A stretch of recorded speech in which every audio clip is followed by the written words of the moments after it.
Good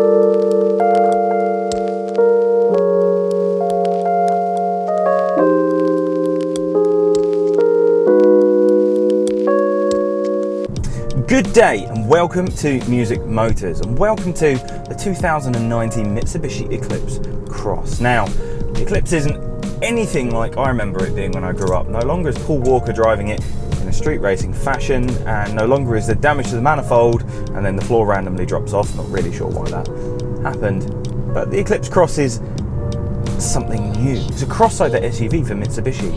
This one's powered by a 1.5 litre petrol engine, 163 PS, 250 newton meters of torque, tops out about 127 miles an hour. Now, base prices for the Eclipse Cross as little as £22,000, but if you want to go for one of these, an Eclipse Cross Black connected, it's going to be near enough £31,000 on the road. But as you're going to see in this episode of Music Motors, the Eclipse Cross, 2019 Mitsubishi Eclipse Cross, is fantastically packed with equipment. Now, if you enjoy this review, please subscribe, like, comment, and if you didn't like it, don't just hit the dislike button. Tell me why you dislike it so I can make sure I don't do it again, unless it's just me, in which case you've just got to put up with that.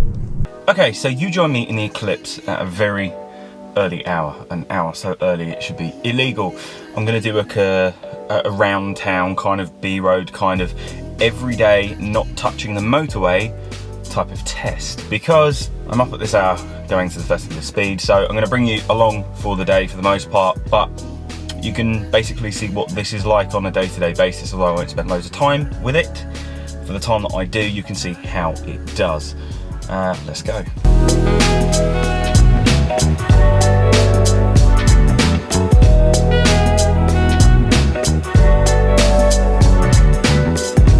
So I can't show you exactly where I've stopped and where I've ended up because Mercedes run this secret, I think they call it like Goodwood without the hassle service, which isn't publicly available, so I can't really disclose where I've ended up to do it. However, what I can tell you is so far 34 miles per gallon. It's very comfortable, it's quite easy to drive though, slightly wider on those single track roads than you expect, but generally really good. Now join me for a bit of Goodwood.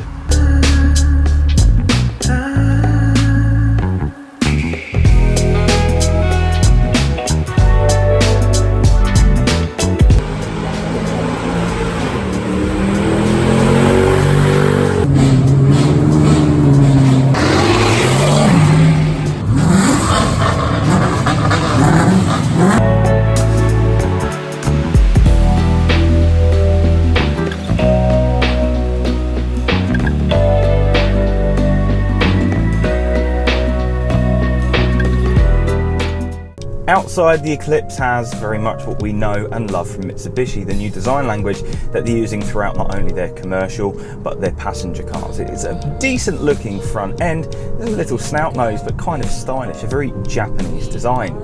Unlike the typical Japanese design that we're used to seeing though, instead of the arches kind of flaring out on the bonnet to the extent you can't see what's going on, you can see what's going on very well. You can actually see down to the curb extraordinarily well. When it comes to the side of the car, it's quite a nice sleek design, 18-inch non-diamond cut alloy wheels. These are sort of powder coated and these ones are finished in black. But the entire side just seems to kind of flow and run nicely until you get to the back of the car, which is really my only gripe.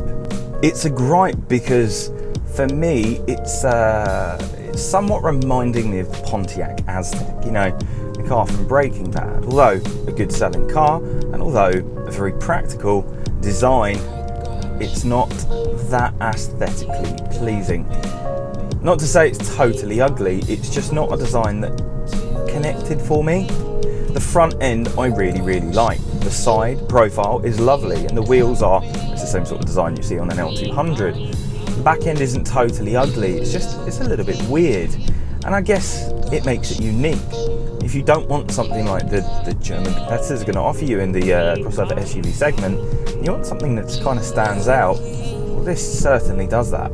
As a whole from the outside though, it is a decent looking crossover SUV. It's difficult to get something which is kind of short and tall to look good. The proportions aren't usually there, but Mitsubishi have done a pretty good job. Back end for me is just that little bit too weird. But as I've had this over the week, it's kind of grown on me a little bit, so I'm a bit more adjusted. And I feel that as an owner, it's kind of a charm that you grow to love very, very quickly. So it's time for a bit of general life test. I call this my gig test. Now, for this purpose, I've put an amount of stuff in the back, and I'll show you a bit later on, but it's not my normal amount of stuff. This is more talking about the fuel economy that you can get on a run. So the first part of this is mainly motorway, then it's kind of motorway going on back roads, and then the final part on the way back from the gig is purely motorway, and I'll tell you at the end what the combined is. So I'm just going to bring you along for my day so you can see that I do actually do some stuff with my life.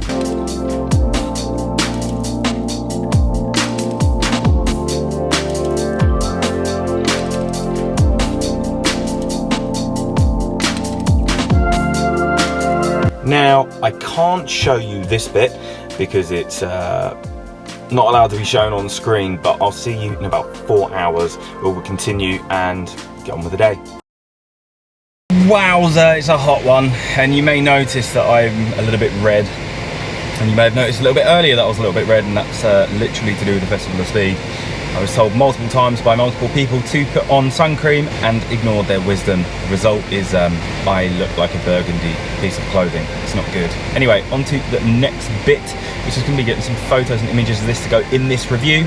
So see you when I eventually find somewhere to do it all.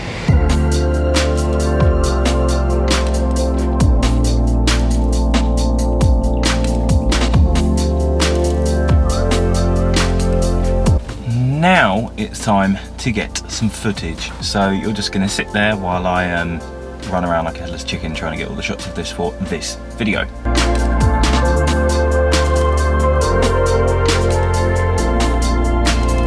I've arrived at my gig, so now it's time to load in and do the performance, get that done, get home, not fall asleep because I'm feeling extraordinarily tired right now. Here we go. Okay, the gig is done, and now the final part of the drive, which is going to be a time lapse, and I'll see you at the other end, and I'll tell you what the combined figure was.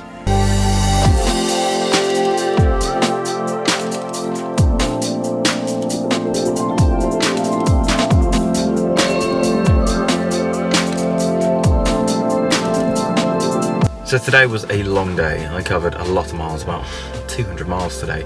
And what I discovered was that this was really comfy, really easy to drive, it has really good visibility, bundles of technology. This is a great everyday car. Now the combined fuel economy was 35, Mitsubishi claimed 36. So to get 35 real world with weight in the back and traffic and idle time, it's pretty good. So from a gig test point of view, passed with flying colours. Inside the Eclipse Cross is somewhat of a confusing thing for me because it's totally not what you expect from a Mitsubishi. I guess I keep thinking of Mitsubishi as commercial because that's where I've always known them from. I know they've made epic sports cars in years gone by, but recently they've been making more commercial vehicles. So for me to get inside and see something that's so luxurious, it almost feels alien. But it is. It's quite comfortable. The seats are really hugging. It's very quiet. It's very easy to drive. It deals with English potholes extraordinarily well. Visibility's fantastic. Headroom's great. You've got double sunroof. Your passenger amenities are good. The Rockford Fosgate sound system is extremely good. I mean, honestly, I've never heard of them before, but it is a very, very good system that can be turned up and isn't damaging to your ears because it can be controlled. If you have a track that's got too much of a certain frequency, there is an EQ in here which is customizable enough that you can make sure that you're going to get rid of any nasty frequencies. And the rear legroom, that's extortionate. I use the term extortionate not in a negative way. Extortion means something's been like over exaggerated. The rear legroom has. It's epically big with a good amount of actual legroom and headroom and everything that you could possibly want to make it a perfect family crossover SUV. When you come to the boot, it's not class leading, but offers you enough space to be able to put most of the stuff you want in there with a cover to go over the top of it. It's not so high you can't fit anything in. And as a general thing, the inside is it's finished really well and it feels extraordinarily well built. It feels quite safe. There's a mix of technology that's being crossed over from some of the commercial vehicles, but it means that it's something that's tried and tested. And when it comes to driver amenities, at the press of a button, you can see what's going on near the curb that side, so you're not going to hit anything. You've got surround view monitor, everything's at your fingertips. This actually comes with an insane amount of tech, even at the base price of £22,000. Performance-wise, quite surprising, 163 PS, which means 250 Newton meters of torque, tops out 127 miles an hour. Now, realistically, I'm seeing about 8 seconds to 62 miles an hour in this. Couldn't find an official figure, that's just roughly what I've got. But when it came to on-road driving, I was quite surprised. While there is an amount of roll, it's actually quite engaging. The steering isn't totally numb. The brakes have good feel, and on back roads, while it's not the fastest engine, it definitely gives you more than enough feedback to get off the line around town, and on back roads to be able to throw it around and have a bit of fun, helped with the all-wheel drive, which is quite good. Even in like gravel and sand, it deals with stuff very, very well, to the extent that you can't believe that you're in a family crossover SUV. So by no means is this a rapid crossover SUV, but by all means is it a relatively nippy, especially around town SUV. The only point that you'll feel the weight and lack of power, lack of torque, even though there isn't that much lack, is on the motorway if you're trying to go uphill to overtake someone at about 70 miles an hour to try and keep that 70 while you're going uphill. You feel the engine struggles a little bit more, but aside from that, it's really good. When it comes to economy, they claim on a run up to 40 and around town about 30. Quite achievable. I'm averaging usually about 33 out of this, and where I've reset it in just on town, I'm seeing 29. Now, as a combined run, the one thing I did find is that if you have a lot of hills put into the mix, it does struggle. At moments, it really does struggle to keep that fuel economy up, and it does have a lot of gears to play around with. I believe it has 8 gears in this box, which is quite a lot for quite a lot for a Mitsubishi. You kind of think they're a bit out of date, but they're really not. They're quite up there. The economy is decent though, considering it's a 1.5 litre petrol. The CO2 isn't great. There are definitely better options out there on the market. If you want a Mitsubishi and you want this type of everything for a reasonable price, then you're just going to accept that your tax every single month is going to be slightly higher. Your road fund license is going to be slightly higher. But aside from that, from a driving point of view, from an economy point of view, it's quite impressive, to be fair. And so, to summarise, this 2019 Mitsubishi Eclipse Cross, whilst it is nothing like I remember Mitsubishi being, it's not that performance car, it's not that rugged off-road commercial vehicle, it is an exceptionally good all-round vehicle which comes with more technology than you could ever need, let's be honest, even radar cruise.